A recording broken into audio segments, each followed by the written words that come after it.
जय हिंद मेरे प्यारे साथियों। आज इस वीडियो में कवर करेंगे जीके जीएस का प्रैक्टिस सेट नंबर 29 करेंगे और प्रैक्टिस सेट नंबर 28 तक पूरे कवर कर लिए थे। अगर आप वो वीडियो अभी तक नहीं देखे हैं तो वीडियो देख लीजिए, जो कि देखने के लिए आप चैनल पर जाकर देख सकते हैं या वीडियो के डिस्क्रिप्शन बॉक्स में आप जाइए, वहाँ पे प्ले लिस्ट बना दिया गया है। टोटल उस पर 28 प्रैक्टिस सेट आपको मिल जाएगा, वहाँ से देख सकते हैं। और हिंदी का भी आपको प्ले लिस्ट बना दिया गया है, वहाँ से हिंदी भी देख सकते हैं। और एक बात और बता दूँ कि जो चक्षु पब्लिकेशन का जो CRPF head constable and ASI steno का जो बुक मार्केट में आया है उसका भी सोल्यूशन करा रहे हैं, जो कि उसमें हिंदी का प्रैक्टिस सेट नंबर 1 और 2 दोनों कवर कर लिए और रीजनिंग का प्रैक्टिस सेट नंबर 1 भी कवर कर लिए है। वो भी अगर नहीं देखे हैं तो वीडियो को डिस्क्रिप्शन बॉक्स में आपको प्लेलिस्ट का लिंक मिलेगा, वहाँ से आप देख सकते हैं। और आज इस वीडियो में टोटल जीके जीएस का टोटल 40 क्वेश्चन करेंगे, तो आप लोग लास्ट में बताइएगा कि इस 40 में आपका कितना सही हो रहा है, यानी स्कोर जरूर शेयर कीजिएगा। और अभी तक चैनल सब्सक्राइब नहीं किए तो चैनल सब्सक्राइब कर लीजिए और साथ में बेल बटन भी प्रेस कर दीजिए और वीडियो को लाइक कर दीजिए। चलिए स्टार्ट करते हैं क्वेश्चन नंबर 1 से। तो क्वेश्चन नंबर 1 में कह रहा है कि निम्नलिखित में से किस अम्ल की उपस्थिति के कारण दूध का रंग सफ़ेद होता है। तो कौन सी अम्ल की उपस्थिति के कारण दूध का रंग सफ़ेद होता है, तो आपके पास 4 ऑप्शन है। दोस्तों, आपको जिस क्वेश्चन का आंसर आता है तो उसी समय वीडियो को रोक करके कमेंट बॉक्स में आंसर जरूर बताइएगा और लास्ट में इस 40 में बताइएगा कि कितना आपका स्कोर बना, ये 100% आप बताइएगा और वीडियो लाइक जरूर कर दीजिए। तो इसका जो आंसर हो जाएगा, जो ऑप्शन नंबर ए हो जाएगा, केसिन के अम्ल की उपस्थिति के कारण दूध का रंग सफ़ेद होता है। तो एक कारण ऑप्शन नंबर ए इसका राइट आंसर हो जाएगा। बात करते हैं क्वेश्चन नंबर 2 की। तो 2 नंबर क्वेश्चन में कह रहा है कि प्याज में निम्नलिखित में से कौन सा अम्ल पाया जाता है। ए में दिया है कार्बनिक अम्ल, बी में दिया है सल्फोनिक अम्ल, सी में दिया है सल्फेनिक अम्ल और डी में दिया है कि अमीनो अम्ल। तो जो प्याज में जो अम्ल पाया जाता है वो पाया जाता है सल्फेनिक अम्ल पाया जाता है, जो कि सी ऑप्शन में दिया है, ये इसका राइट आंसर हो जाएगा, यानी कि 2 का सी आंसर हो जाएगा। ठीक है। क्वेश्चन नंबर 3 की बात करते हैं। 3 नंबर में दे रखा है कि निम्नलिखित में से कौन सा जल जनित रोग है। तो जल जनित रोग इस चारों में से कौन सा है। तो ए में दिया है तपेदिक, बी में दिया है चेचक, सी में दिया है मलेरिया और डी में दिया है हैजा। तो जो जल जनित रोग है यह हैजा है। ठीक है। तो इसका right answer option number D हो जाएगा, यानी 3 का डी आंसर हो जाएगा। क्वेश्चन नंबर 4 में दे रखा है कि निम्नलिखित में से किस जीव का रक्त सफ़ेद होता है। तो ये चारों में से बताना है कि किसका रक्त, जो खून जो होता है जो सफ़ेद यानी उजला होता है। तो ए में है मच्छर, बी में छिपकली, सी में तिलचट्टा और डी में घरेलू खटमल। तो यह जो इसका आंसर हो जाएगा तिलचट्टा हो जाएगा, जो कि तिलचट्टा का जो खून होता है यानी कि ब्लड, ये व्हाइट होता है यानी कि उजला होता है। तो इसका right answer option number C हो जाएगा। ठीक है। क्वेश्चन नंबर 5 की बात करें तो 5 में दे रखा है कि निम्नलिखित में से लौंग क्या है, यानी कि लौंग, जो लौंग होता है लौंग क्या है। तो ए में दिया है कि सूखे फूल है, बी में दिया है कि तने की गांठें है, सी में दे रखा है कि जड़े की गांठ है और डी में दिया है कि पतिया है। तो जो लौंग होता है तो वो लौंग सूखे फूल होता है। ठीक है। तो ऑप्शन नंबर ए इसका राइट आंसर हो जाएगा, यानी कि 5 का ए इसका आंसर हो जाएगा। बात करते हैं 6 नंबर का। 6 नंबर में कह रहा है कि निम्नलिखित में से किस साम्राज्य का अंतिम शासक कौन था, यानी कि किस साम्राज्य का अंतिम शासक कौन था। तो शेरशाह, बी में दिया है रंजीत सिंह, सी में दिया है दलदीप सिंह और डी में दिया है कि नौनिहाल। तो इसका राइट आंसर हो जाएगा दिलीप सिंह। ठीक है। तो इसका right answer option number C हो जाएगा। क्वेश्चन नंबर 7 की बात करें। 7 नंबर में दे रखा है कि निम्नलिखित में से किस ब्रिटिश गवर्नर के समय भारत में प्रथम रेलवे लाइन बिछाई गई थी। तो उस समय जो ब्रिटिश गवर्नर थे तो वो लॉर्ड डलहौजी के शासनकाल था, उसी के शासनकाल में प्रथम रेलवे लाइन बिछाया गया था। तो ऑप्शन नंबर बी इसका राइट आंसर हो जाएगा, यानी कि 7 का बी लॉर्ड डलहौजी हो जाएगा। क्वेश्चन नंबर 8 की बात करें तो 8 में दे रखा है कि निम्नलिखित में से किसके काल में भारतीय पुरातत्व सर्वेक्षण विभाग की स्थापना हुई। तो ए में दिया है लॉर्ड विलियम बेंटिंग, बी में दिया है वारेन हेस्टिंग, सी में दिया है लॉर्ड वेलेस्ली और डी में दिया है लॉर्ड कर्जन। तो यह जो भारतीय पुरातत्व सर्वेक्षण विभाग की स्थापना हुई थी लॉर्ड कर्जन के समय में हुआ था। ऑप्शन नंबर डी इसका राइट आंसर हो जाएगा, यानी 8 का डी आंसर हो जाएगा। ठीक है। अगला क्वेश्चन है क्वेश्चन नंबर 9। 9 में कह रहा है कि निम्नलिखित में से किसका वास्तविक नाम रामचंद्र पांडुरंग था। तो ये चारों में से बताना है कि रामचंद्र पांडुरंग किसका नाम था। मंगल पांडे का, कुंवर सिंह का, तत्या टोपे का, नाना साहब का। तो यह जो रामचंद्र पांडुरंग था तो यह तत्या टोपे का नाम था। तो इसका right answer option number C हो जाएगा, तत्या टोपे। क्वेश्चन नंबर 10 की बात करें तो 10 में दे रखा है कि निम्नलिखित में से किसने आर्य समाज की स्थापना की थी। तो ये चारों में से बताना है कि आर्य समाज की स्थापना किसने की थी। ठीक है। ए नंबर में दे रखा है कि राजा राम मोहन राय, बी में दिया है दयानंद सरस्वती, सी में रामकृष्ण परमहंस, डी में स्वामी विवेकानंद। तो यह जो आर्य समाज की स्थापना की थी तो यह दयानंद सरस्वती ने की थी। तो इसका right answer option number B हो जाएगा, दयानंद सरस्वती आर्य समाज की स्थापना की थी। तो 10 का ऑप्शन नंबर बी इसका आंसर हो जाएगा। 11 नंबर क्वेश्चन की बात करें तो 11 नंबर क्वेश्चन में दे रखा है कि भारतीय संविधान के निम्नलिखित में से किस अनुच्छेद के तहत न्यायपालिका का कार्यपालिका से पृथक्करण का प्रावधान किया गया है। तो यानी पृथक्करण का मतलब होता है अलग का प्रावधान किया गया है। तो ए नंबर में दिया कि अनुच्छेद 42, बी में दिया है अनुच्छेद 44, सी में दिया है अनुच्छेद 48 और डी नंबर में दे रखा है कि अनुच्छेद 50। तो इसका राइट आंसर हो जाएगा ऑप्शन नंबर डी, अनुच्छेद 50 के तहत। ठीक है, तो इसका right answer option number D हो जाएगा। क्वेश्चन नंबर 12 में दे रखा है कि निम्नलिखित में से किस अनुच्छेद के तहत किसी राज्य में राज्यपाल की नियुक्ति संबंधित प्रावधान है। तो ए में दे रखा है 153 यानी कि अनुच्छेद 153, बी में अनुच्छेद 154, सी में अनुच्छेद 155 और डी में अनुच्छेद 156।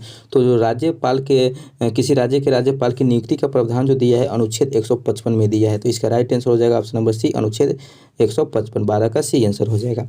13 नंबर की बात करें तो 13 नंबर में दे रखा है कि निम्नलिखित में से किस यंत्र की सहायता से वायुमंडलीय दाब की मापन किया जाता है। यानी कि वायुमंडलीय दाब किस यंत्र से मापा जाता है। तो वायुमंडलीय दाब जो मापा जाता है बैरोमीटर से मापा जाता है, जो कि ऑप्शन नंबर सी में दिया है बैरोमीटर। ये इसका राइट आंसर हो जाएगा, यानी कि 13 का सी आंसर हो जाएगा।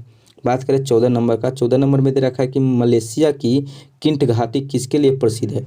कहवा उत्पादन के लिए, रबर उत्पादन के लिए, चाय उत्पादन के लिए, टीन उत्पादन के लिए। तो यह जो मलेशिया की किंटा घाटी जो प्रसिद्ध है यह है टीन उत्पादन के लिए प्रसिद्ध है, जो कि ऑप्शन नंबर डी में दे रखा है कि टीन उत्पादन। ये इसका राइट आंसर हो जाएगा, यानी कि 14 का डी ऑप्शन आंसर हो जाएगा।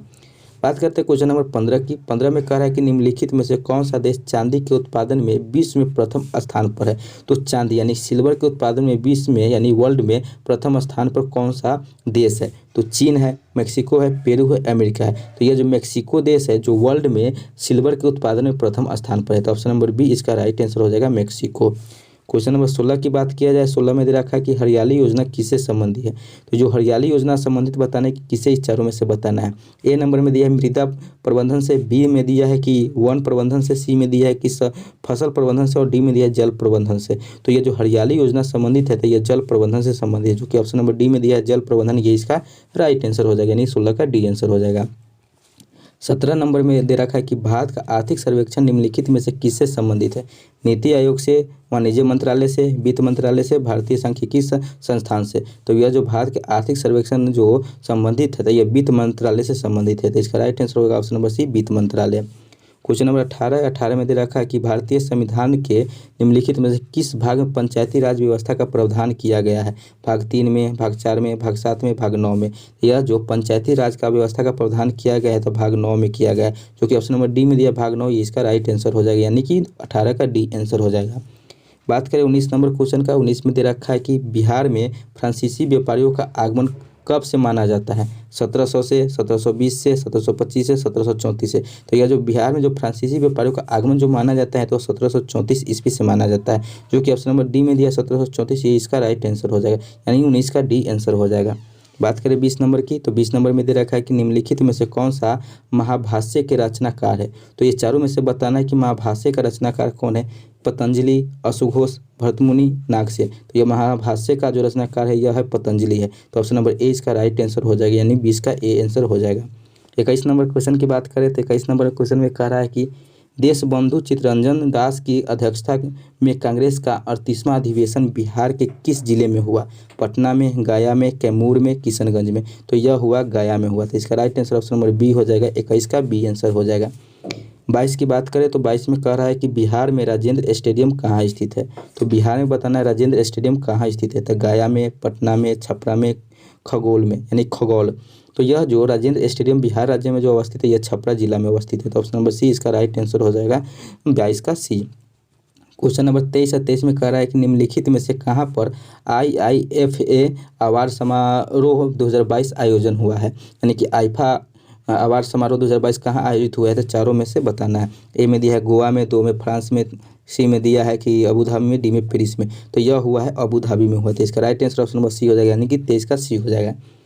24 नंबर क्वेश्चन की बात करें तो 24 में दे रहा है कि अंतर्राष्ट्रीय योग दिवस 2022 की थीम क्या है। तो अंतर्राष्ट्रीय योग दिवस 2022 का थीम बताने चारों में से जो डी नंबर में दे रखा है कि मानवता के लिए योग, ये इसका राइट आंसर हो जाएगा। अंतर्राष्ट्रीय योग दिवस का हो जाएगा थीम मानव के लिए योग। तो ऑप्शन नंबर डी इसका राइट आंसर हो जाएगा। 25 नंबर क्वेश्चन की बात करें तो 25 में दे रखा है कि जनगणना 2011 के अनुसार बिहार राज्य का सर्वाधिक जनसंख्या वृद्धि वाला जिला कौन है। तो 2011 जनगणना के अनुसार बताना है कि बिहार राज्य में सर्वाधिक जनसंख्या वृद्धि वाला जिला का नाम बताना है। ए में खगड़िया, बी में अररिया, सी में किशनगंज, डी में मधेपुरा। तो ये मधेपुरा है, तो इसका right answer option number D हो जाएगा मधेपुरा। 26 नंबर क्वेश्चन में कह रहा है कि भारत में मानव का सर्वप्रथम साक्ष्य कहाँ मिला है। नीलगिरी पहाड़िया में, शिवालिक पहाड़िया में, गंगा घाटी में, नर्मदा घाटी में। तो ये जो भारत में मानव की प्रथम साक्ष्य मिला है तो ये नर्मदा घाटी में मिला है। तो ऑप्शन नंबर डी इसका राइट आंसर हो जाएगा। ठीक है। 27 नंबर क्वेश्चन कह रहा है कि संस्कृत व्याकरण ग्रंथ अष्टाध्यायी के रचयिता निम्नलिखित में से कौन है। तो यह संस्कृत व्याकरण ग्रंथ अष्टाध्यायी रचयिता है तो ये है पाणिनि है। तो इसका right answer option number B हो जाएगा पाणिनि। 28 नंबर क्वेश्चन में कह रहा है कि एक उन्नत जल प्रबंधन व्यवस्था का साक्ष्य कहाँ से प्राप्त हुआ है। आलमगीरपुर से, धोलावीरा से, कालीबंगा से, लोथल से। तो यह हुआ है धोलावीरा से हुआ है। तो इसका right answer option number B हो जाएगा, यानी 28 का बी आंसर हो जाएगा। बात करें 29 नंबर क्वेश्चन की, तो 29 नंबर क्वेश्चन है कि भारतीय उपमहाद्वीपों में लौह का सर्वप्रथम साहित्यिक संदर्भ किस में मिलता है। तो यह मिलता है तो यह यजुर्वेद में मिलता है। जो ऑप्शन नंबर सी में दिया है यजुर्वेद, ये इसका राइट आंसर हो जाएगा, यानी 29 का सी हो जाएगा। बात करते हैं 30 नंबर क्वेश्चन की। 30 नंबर क्वेश्चन में कह रहा है कि उज्जैन का प्राचीन काल नाम क्या था। तो इंद्रप्रस्थ, अवंतिका, तक्षशिला, पाटलिपुत्र। तो यह जो उज्जैन का प्राचीन काल नाम था तो यह था अवंतिका था, जो कि ऑप्शन नंबर बी दिया है अवंतिका, ये इसका राइट आंसर हो जाएगा, 30 का बी हो जाएगा।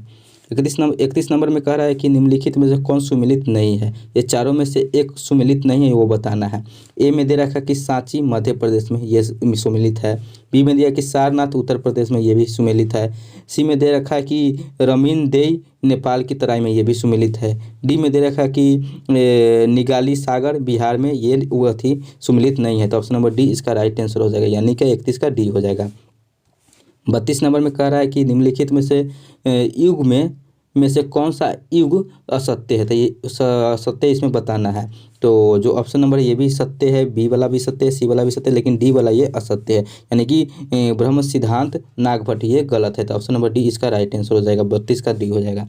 33 नंबर में बात करें तो दिया है कि भारतीय मुसलमानों के पृथक राज्य के लिए पाकिस्तान शब्द का प्रयोग सबसे पहले निम्न में से किसने किया था। तो ए में दे रखा है सर मोहम्मद इकबाल, बी में सर आगा खां, डी में M.A. जिन्ना, सी में दे रखा है चौधरी रहमत अली। तो यह चौधरी रहमत अली ने किया था। तो इसका राइट आंसर हो जाएगा ऑप्शन नंबर डी चौधरी रहमत अली। क्वेश्चन नंबर 34 है। 34 में कह रहा है कि गांधी जी ने सेवा धर्म कहाँ अपनाया था। बम्बई में, शांति निकेतन में, दक्षिण अफ्रीका में, पुणे में। तो ये अपनाया था दक्षिण अफ्रीका में अपनाया था। तो इसका राइट आंसर हो जाएगा ऑप्शन नंबर सी दक्षिण अफ्रीका। क्वेश्चन नंबर 35 है। निम्नलिखित में से कौन हमारे राष्ट्रध्वज की डिजाइन से संबंध है।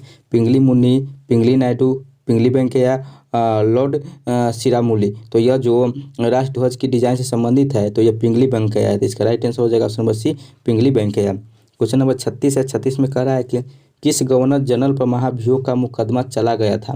तो Warren Hasting, Lord Clive, Lord Cornwallis, Lord Wellesley. तो यह वारेन हेस्टिंग पर यह चला गया था। तो इसका राइट आंसर हो जाएगा ऑप्शन नंबर ए, 36 का ए आंसर हो जाएगा। 37 नंबर कह रहा है कि निम्नलिखित में से किसे अपना शासन अधिनियम 1935 को गुलामी का अधिकार पत्र कहा। जवाहरलाल नेहरू, M.A. जिन्ना, डॉक्टर राजेंद्र प्रसाद, मौलाना अबुल कलाम आज़ाद। तो यह जवाहरलाल नेहरू के अधिकार पत्र कहा। ठीक है, इसका राइट आंसर होगा option number A Jawaharlal Nehru, यानी जवाहरलाल नेहरू ने कहा। क्वेश्चन नंबर 38 में कह रहा है कि प्रसिद्ध पुस्तक फाउंडेशन ऑफ इंडियन कल्चर के लेखक कौन है। रविन्द्रनाथ टैगोर, श्री अरविंदो, सर्वपल्ली राधाकृष्णन, भगवान दास। तो यह जो फाउंडेशन ऑफ इंडियन कल्चर के लेखक है तो यह श्री अरविंदो है। तो ऑप्शन नंबर बी इसका राइट आंसर हो जाएगा, यानी 38 का बी हो जाएगा। 39 नंबर क्वेश्चन में कह रहा है कि भारत के निम्नलिखित में से कौन सी पर्वत श्रेणी केवल एक ही राज्य में है फैली है। ए में दिया है कि अरावली पर्वत श्रेणी, बी में सतपुरा, सी में अजंता, डी में सह्याद्री। तो यह जो अजंता पर्वत श्रेणी है जो एक ही राज्य में फैला हुआ है। तो इसका राइट आंसर हो जाएगा ऑप्शन नंबर सी, 39 का सी इसका आंसर हो जाएगा। बात करते हैं 40 नंबर क्वेश्चन, और आज ये 29 नंबर सेट का लास्ट क्वेश्चन है। तो 40 नंबर में दे रखा है कि 1818 में पहला सूती वस्त्र कारखाना निम्न क्षेत्र में से शुरू हुआ था। यानी कि जो 1818 में जो पहला सूती वस्त्र कारखाना यानी कहाँ शुरू हुआ था। ए में दे रखा है कि पश्चिम बंगाल के फोर्ट गलास्टर में, बी में दे रखा है कि महाराष्ट्र के मुंबई में, सी में गुजरात के अहमदाबाद में, और डी में दिया उत्तर प्रदेश के कानपुर में। तो यह जो 1818 में जो पहला सूती वस्त्र कारखाना जो शुरू हुआ था यह पश्चिम बंगाल के फोर्ट गलास्टर में हुआ था। तो इसका राइट आंसर हो जाएगा ऑप्शन नंबर ए, यानी 40 का ए आंसर हो जाएगा। तो दोस्तों ये था आपको जीके जीएस का प्रैक्टिस सेट नंबर 29 का टोटल 40 क्वेश्चन। तो आप लोग बताइए कि इस 40 में कितना सही हुआ है। ठीक है, अपना इसको जरूर कमेंट बताइएगा और वीडियो को लाइक कर दीजिए अभी तक लाइक नहीं किए हैं, और चैनल को सब्सक्राइब करके साथ में बेल बटन भी प्रेस कर दीजिए। और दोस्तों आप लोग व्हाट्सएप ग्रुप से नहीं जुड़े हैं तो व्हाट्सएप ग्रुप में जुड़ जाइए, वहाँ पे आपको पीडीएफ प्रोवाइड कराया जाता है। और टेलीग्राम से भी जुड़ जाइए, टेलीग्राम में भी आपको पीडीएफ प्रोवाइड कराया जाता है।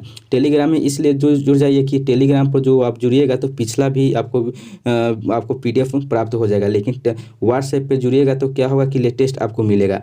तो आप दोनों से जुड़ जाइए। जो कि व्हाट्सएप जुड़ने के लिए आपको क्या करना होगा कि पहले चैनल सब्सक्राइब करना होगा, उसके बाद आपको एक व्हाट्सएप नंबर दे रहे हैं, उस पर आपको मैसेज करना होगा, जो कि व्हाट्सएप नंबर है 7352487318, यानी 7352487318। यह मेरा व्हाट्सएप नंबर है, इस पर मैसेज कीजिएगा तो व्हाट्सएप ग्रुप में और आपको टेलीग्राम ग्रुप में दोनों में ऐड कर दिया जाएगा। और डायरेक्ट व्हाट्सएप ग्रुप में जुड़ना चाहते हैं तो वीडियो को डिस्क्रिप्शन बॉक्स में आपको डायरेक्ट व्हाट्सएप ग्रुप का भी लिंक दिया हुआ है और टेलीग्राम का भी लिंक दिया हुआ है, वहाँ से आप जुड़ सकते हैं।